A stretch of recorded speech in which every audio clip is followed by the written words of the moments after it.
میرے محترم بھائی اور بہنوں، حج آدم علیہ السلام سے شروع ہوا ہے۔ عبادات میں کوئی اجتہاد اور عقل نہیں، جیسے اللہ نے کہا ہے ویسے کرنا ہے۔ نماز اپنی عقل سے ہم معلوم نہیں کر سکتے، روزہ ہے، حج ہے۔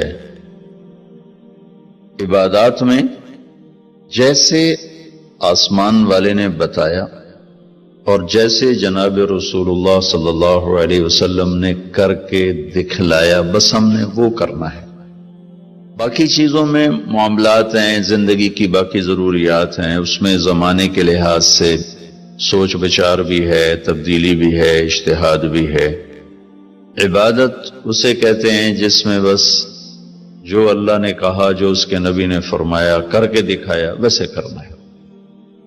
ہمارے نبی پاک کا میں تھوڑا سا آپ کو مختصر خاکہ حج کا بتا دیتا ہوں۔ جناب رسول اللہ صلی اللہ تعالی علیہ وسلم نے حج کا جب اعلان فرمایا، یہ 10 ہجری، تو اطراف سے قبائل جمع ہوئے، کوئی 12,000 کا مجمع اکٹھا ہو گیا مدینہ میں۔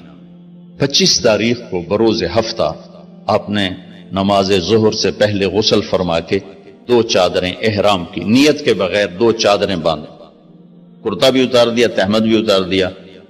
سحارا ایک بستی ہے جو آج کل مسقط میں آتی، وہاں سے ایک کپڑا آتا تھا، اس کی آپ نے 2 چادریں لی۔ پھر آپ نے ظہر کی نماز کے بعد اپنے پورے قافلے کو لیا، ذوالحلیفہ جس کو آج کل ابیار علی کہتے ہیں، یہاں آپ نے آ کر قیام فرمایا، اور عصر، مغرب، عشاء اور فجر اور ظہر 5 نمازیں آپ نے یہاں ادا فرمائیں۔ آپ گزر رہے تھے کہ جبریل ہے کہ یا رسول اللہ، اللہ فرما رہے ہیں یہ پاک وادی ہے، یہاں آپ قیام فرمائیں۔ ایک رات کی قیام کے بعد صبح آپ نے فجر کی نماز کے بعد غسل فرمایا، خوشبو لگائی، اپنے بالوں کو تیل لگایا، پھر شہد لگایا۔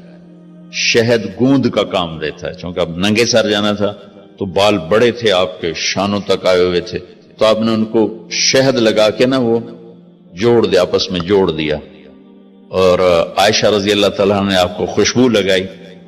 جسم پہ خوشبو لگا سکتے ہیں احرام سے پہلے، احرام کے کپڑے کو نہیں، جسم پہ خوشبو لگا سکتے ہیں احرام کی نیت کرنے سے پہلے۔ بالوں میں، مانگ میں آپ نے خوشبو لگائی۔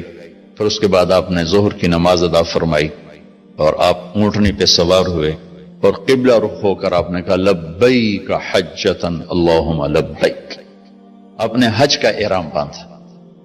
تو جبریل آئے کہ یا رسول اللہ، اللہ تعالیٰ فرما رہے ہیں عمرے کو شامل فرمائے۔ وہاں سے آپ چلے، آپ کے ساتھ کوئی 12,000 کا مجمع تھا، اور آپ ملل میں آپ نے قیام فرمایا۔ ملل سے نکلے اور روحا میں پہنچے۔ روحا میں کنواں ہے، وہاں 70 نبیوں نے قیام کیا ہے حج کے دوران، حج پر جاتے اور آتے ہوئے۔ وہاں آپ نے بھی قیام فرمایا، رات بھی ٹھہرے۔ روحا سے چل کر آپ افایا پہنچے، افایا سے عرج پہنچے، عرج سے ابوا پہنچے۔ ابوا پہنچے تو سامنے بستی تھی جہاں آپ کے سارے انتظام کیے گئے تھے رہائش کے، اور یہ قافلہ 12,000 کا اب 60-70,000 کا ہو چکا تھا۔ تو ابوا میں آپ کی والدہ کی قبر ہے، حضرت آمنہ رضی اللہ تعالیٰ عنہ کی قبر مبارک ہے۔ تو آپ سڑک سے یوں ہٹ گئے، اندر پہاڑوں میں چلے گئے۔ اکثر مجمع تو نیا تھا، انہیں نہیں سمجھ میں آیا کہ اللہ کے نبی اندر کہاں جا رہے ہیں۔ چندے کو پتا تھا کہ آپ کہاں جا رہے ہیں، تو آپ چلتے چلتے چلتے چلتے چلتے ایک جگہ اپنے اونٹنی کو بٹھایا، کوئی وہ 70-80 فٹ اونچا پہاڑ ہے، تو وہاں سے آپ اوپر چڑھے۔ یہ اپریل کا مہینہ تھا اور ماں کی قبر کے سرانے تشریف لائے، اور یوں اپنے گھٹنے اٹھائے اور ہاتھ یہاں رکھے اور سر یہاں لیا، یہ پوزیشن بنائی جیسے چھوٹے بچے بناتے، اور پھر جوں سرہانے بیٹھ کے رونا شروع کیا۔